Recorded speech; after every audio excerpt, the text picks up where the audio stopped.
জয় নমস্কার। আর আপনারা দেখছেন আজকে যে 12 ঘন্টার বন্ধ ডাকা হয়েছে ইউনাইটেড ফোরাম অফ অল আদিবাসী অর্গানাইজেশনের পক্ষ থেকে। কেননা আদিবাসী এই যে সংগঠন, একাধিক আদিবাসী সংগঠনের দাবি যে কুর্মীদের এসটি করা যাবে না, এবং এ নিয়ে আজকে অল ওয়েস্ট বেঙ্গলে বিভিন্ন জায়গায় পথ অবরোধ করে আদিবাসীরা বিক্ষোভ দেখাচ্ছে। কিন্তু কেন এবং কিসের জন্য আজকের এই অবরোধ, সেটা নিয়ে আমরা বিস্তারিত জানার চেষ্টা করব। আমরা সকাল থেকে পশ্চিম মেদিনীপুরের বিভিন্ন চিত্র তুলে ধরেছি এবং এই মুহূর্তে আমরা রয়েছি পশ্চিম মেদিনীপুরের চন্দ্রকোনা রোডে, এবং এখানে আদিবাসী সংগঠনের যারা নেতৃত্বে আছে বা যারা দায়িত্বে আছে তাদেরকে পেয়েছি। আচ্ছা, আপনাদের আজকের এই যে অবরোধ কিসের জন্য এবং কেন? আজকে সাধারণত আমাদের যে অবরোধ, আজকে শুধু চন্দ্রকোনা রোড না, আজকে সারা পশ্চিমবাংলা জুড়ে অবরোধ কর্মসূচি আমরা পালন করতে চলেছি। কারণ আপনারা জানেন যে ইউনাইটেড ফোরাম অফ অল আদিবাসী অর্গানাইজেশনের নেতৃত্বে যে আমাদের 24 থেকে 25টা সংগঠন মিলিত একটা ফোরাম তৈরি হয়েছে, সেই ফোরামের পক্ষ থেকে আমরা আজকে বিভিন্ন জায়গায় পথ অবরোধ কর্মসূচি সামিল হয়েছি। কারণ হচ্ছে একটাই, যারা কোনোদিনও এসটি নয় ও আদিবাসী মানুষ, যারা ক্ষত্রিয় কুর্মী সম্প্রদায়ের মানুষ, তারা আজকে জোরপূর্বকভাবে রাজনৈতিক প্রভাব খাটিয়ে তারা আজকে যে এসটি হতে চাইছে তার বিরুদ্ধে এবং সেই ষড়যন্ত্রের বিরুদ্ধে আজকে আমরা এই প্রতিবাদ কর্মসূচি গ্রহণ করেছি। কটা থেকে শুরু হয়েছে আপনাদের এই অবরোধটা? এই অবরোধ সাধারণত আমরা সকাল 6টা থেকে শুরু হয়েছে এবং সন্ধ্যা 6টা অবধি চলবে। আচ্ছা, আজকে যে আপনাদের যে অবরোধ বিভিন্ন জায়গায়, পশ্চিমবঙ্গের বিভিন্ন জায়গায় হচ্ছে, এবং আমরা যেভাবে আজকে ঝাড়গ্রাম জেলার মানিকপাড়াতে দেখলাম, আজকে আপনাদের বন সমর্থকদের সঙ্গে যেভাবে কুর্মীরা আচরণ করেছে, সেটা নিয়ে কি বলবেন? দেখুন, আজকে যেখানেই করুক না কেন, যে সংগঠনে করুক কেন, গণতান্ত্রিক পদ্ধতিতে যারা আন্দোলন করছে তাদের বিরুদ্ধে যদি কেউ সেই আন্দোলনকে ধামাচাপা দেওয়ার চেষ্টা করে, ষড়যন্ত্র তৈরি করে, তাদের বিরুদ্ধে প্রশাসন আছে, তারা প্রশাসন সঠিক তদন্ত করে তাদের বিরুদ্ধে পদক্ষেপ নেবে, এই আশা আমরা আমাদের সংগঠন থেকে আমরা আশা রাখতে পারি। আজকে আপনারা যে দাবি করছেন যে কুর্মীরা এসটি নয় এবং যাতে তারা এসটি তালিকায় অন্তর্ভুক্ত না হয়, তার জন্য আপনারা এই বন্ধটা দেখেছেন, আপনারা কি করে জানলেন তারা এসটি নয়? দেখুন, অ্যাকচুয়ালি আজকে স্বাধীনতার 75 বছর পেরিয়ে গেছে। 75 বছর আগে থেকে কুর্মী সম্প্রদায়ের মানুষ কিন্তু ওবিসি ক্যাটাগরিতে ছিল বা আছে, কিন্তু আজকে বিভিন্ন সংবাদ মাধ্যমে দেখছি ওনাদেরকে ফেভার করার জন্য আদিবাসী কুর্মী সম্প্রদায় বলছেন। এটা কিন্তু সেই সব সাংবাদিক বন্ধুদের বা সংবাদ মাধ্যমকে আমরা তীব্র ধিক্কার জানাচ্ছি। যারা আদিবাসী নয় তাদেরকে আদিবাসী বলে আখ্যা দেওয়া হচ্ছে, সেটা কিন্তু একটা দুর্ভাগ্যজনক।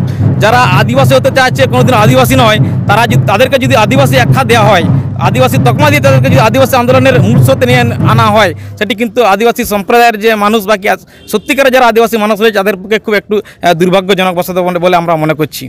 আজকে তো নবান্ন থেকে তো সবুজ সংকেত দেওয়া হয়েছে যে তাদের কমেন্টমেন্ট জাস্টিফিকেশন কেন্দ্র সরকারের কাছে পাঠানো হবে।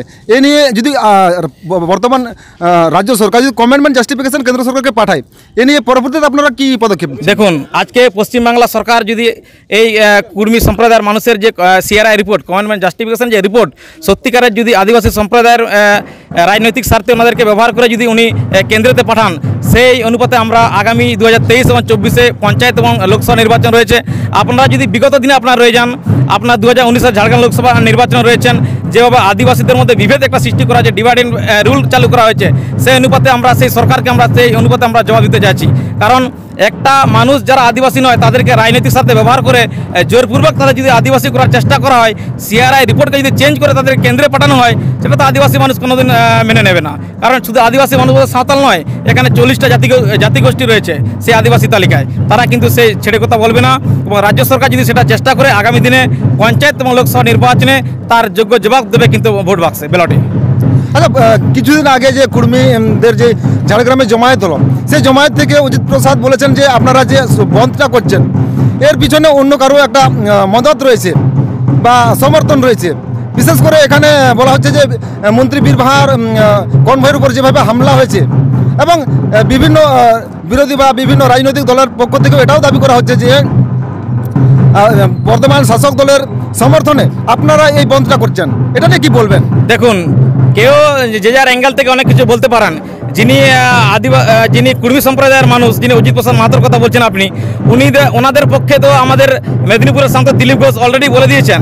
অভিষেক ব্যানার্জি উনি নিজে নির্দেশ দিয়েছেন যে আপনি দিলীপ ঘোষের বাড়ি ঘেরাও করুন। দিলীপ ঘোষ বলছেন যে আমি আপনাদের চাল ডাল দিচ্ছি, আপনারা আন্দোলন করুন।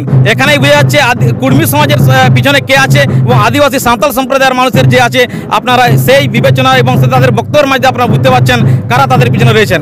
সাঁওতাল সম্প্রদায়ের এই যে 22টা 24টা সংগঠন যে আন্দোলন, তাদেরকে ভেঙে দেওয়ার যে চক্রান্ত, এদিক সেদিকে দোষী বা দোষারোক্ত করে কোনো লাভ হবে না। আর মানুষ জানতে পারছে, মানুষ জানতে পারছে। গত 5ই জুন কলকাতা হাইকোর্টে ওনারা আপিল করেছিলেন যে আমাদের মাহাতো সম্প্রদায়ের মানুষ যাতে আদিবাসী সম্প্রদায় হয়, তাদেরকে কলকাতা হাইকোর্টের মহামান্য বিচারপতি উনিদের খারিজ করে দিয়েছেন। এর থেকে কি প্রমাণিত হতে পারে আপনারা জানতেই পাচ্ছেন। ওনারা এবারে ভুলভাল অনেক কিছু বলতেই পারেন। যখন ওনারা ওবিসি সম্প্রদায়ের ছিলেন, আজ স্বাধীনতার 75 বছর পরে, তখন কেন আবেদন করেননি? সত্যি যদি মাহাতো কুর্মী সম্প্রদায়ের আদিবাসী মানুষ হয়, ওনারা আপিল করুক। সুপ্রিম কোর্ট রয়েছে, আমাদের হাইকোর্ট রয়েছে, ওনারা কেস করুন না। কেন প্রেসার ক্রিয়েট করে রাজনৈতিক স্বার্থে ওনাদেরকে সিআরআই রিপোর্টকে পরিবর্তন করতে যাচ্ছেন? আপনারা করুন, আইনের পথে লড়ুন, আমরাও আছি। কারোর আন্দোলনের বিরোধিতা কিন্তু আমরা নয়। একটা জাতিসত্তা বাঁচাতে যে আন্দোলন করার নিয়ম রয়েছে, আমরা সেই পরিপ্রেক্ষিতে আমাদের যে এসটি জাতিসত্তা আমাদের রয়েছে, সেই পরিপ্রেক্ষিতে আন্দোলন করেছি। যারা কোনোদিনও আদিবাসী নয়, তাদের বিরুদ্ধে যদি কেউ জোরপূর্বক যদি আদিবাসী হতে যাচ্ছে, তাদের বিরুদ্ধে যেমন আমরা আগে সিধু কানু, তিলকা মাঝিরা হুলসাই আমাদের হুল লড়াই সংগ্রাম জারি করেছেন, সেইভাবেই কিন্তু আমরা আগামী দিনেও হুল সংগ্রাম আমরা জারি করতে বাধ্য হব। আজকে আমরা বীরবাহার উপর যেভাবে বা বীরবাহার কনভয়ের উপর যেভাবে হামলা করা হয়েছে, সেই ঘটনাকে আপনাকে সমর্থন করছেন আপনারা? দেখুন, বীরবাহা শুধু যে আদিবাসী সম্প্রদায়ের মধ্যে তা নয়। একজন বীরবাহা আমাদের ঝাড়গ্রাম বিধায়ের জনপ্রতিনিধি শুধু আজকে আদিবাসী সম্প্রদায়ের থেকে মিনিস্টার হয়েছেন তেমন কিছু না। উনি একজন সমস্ত জনগণের একজন মন্ত্রী, প্রতিমন্ত্রী। তাই যেভাবে বীরবাহার প্রতি যে আক্রমণ আনা হয়েছে, সত্যি এটা দুর্ভাগ্যজনক। আমরা আমাদের সংগঠনের পক্ষ থেকে আমরা তীব্র নিন্দা এবং ধিক্কার জানাচ্ছি। যারা এই দোষীদের জড়িত রয়েছে, তাদেরকে সঠিক তদন্ত করে তাদের গ্রেপ্তার করে শাস্তিমূলক দাবি আমরা রাখছি। মানে যে ঘটনা রয়েছে, সেই ঘটনা নিয়ে বা আজকে যে বন্ধ, সেই বন্ধের সঙ্গে কোনো সম্পর্ক না, যে ওনার যে ঘটনা হয়েছে সেই দিনে সেই সম্পর্কে এই বন্ধ কোনো নয়। এই বন্ধ সাধারণত একটি আদিবাসীদের কোনো মতে এসটি করা যাবে না। এবং পশ্চিমবাংলায় যে সমস্ত ফেক এসটিদারে রয়েছেন, যারা এসটিদের সার্টিফিকেট জালিয়াতি করে চাকরি করছেন, বিভিন্ন সরকারি দপ্তরে চাকরিরত, তাদের বিরুদ্ধে যাতে প্রশাসন স্টেপ নেয়, তার বিরুদ্ধে আজকে আমাদের এই বন্ধ। সরকারের পক্ষ থেকে আপনাদের এই দাবি দেওয়া যদি না মানা হয়, পরবর্তী আপনারা কি? আজকে শুধু এই 12 ঘন্টার বন্ধ কিন্তু প্রতীকী বন্ধ। এই সরকার যদি আমাদের একটা দাবি, যদি সিআরআই রিপোর্টকে যদি রাজনৈতিক স্বার্থে যদি বানচাল করার কেন্দ্রে পাঠান, তাহলে আগামী দিনে আমাদের রাজ্য নেতৃত্ব যারা রয়েছেন, তাদের অনুমতিক্রমে তাদের যে সিদ্ধান্ত গ্রহণ করবেন, সেই সিদ্ধান্ত অনুযায়ী আগামী দিনে বৃহত্তর আন্দোলনের প্রতি আমরা হাঁটবো, এই আমরা অঙ্গীকারবদ্ধ। আপনার পরিচয়? আমার নাম শিবুলাল মুর্মু, ভারত জাকাত মাঝি পারগানা মহল, গড়বেতা 3 নম্বর বুগড়ি মুলুকের জগা পারগানা বাবা। অর্থাৎ আমরা এখান থেকে আজকে জানতে পারলাম যে 12 ঘন্টায় যে বন্ধ, ইউনাইটেড ফোরাম অফ অল আদিবাসী অর্গানাইজেশনের পক্ষ থেকে যে 12 ঘন্টার বন্ধ ডাকা হয়েছে, এই বন্ধ মূলত কুর্মীদের এসটি তালিকায় অন্তর্ভুক্ত করা যাবে না এবং সিআরআই রিপোর্টকে রাজনৈতিক চক্রান্ত করে কেন্দ্রের কাছে পাঠানো যাবে না। এবং যদি কেন্দ্রের কাছে যদি পাঠানো হয়, এ নিয়ে পরবর্তীতে এই আদিবাসী সংগঠন বৃহত্তর আন্দোলনে নামবে বলে এটাও সংগঠনের পক্ষ থেকে স্পষ্ট জানানো হয়েছে। তো সবাই ভালো থাকবেন, সুস্থ থাকবেন এবং পরবর্তী আপডেটের জন্য অপেক্ষা করবেন।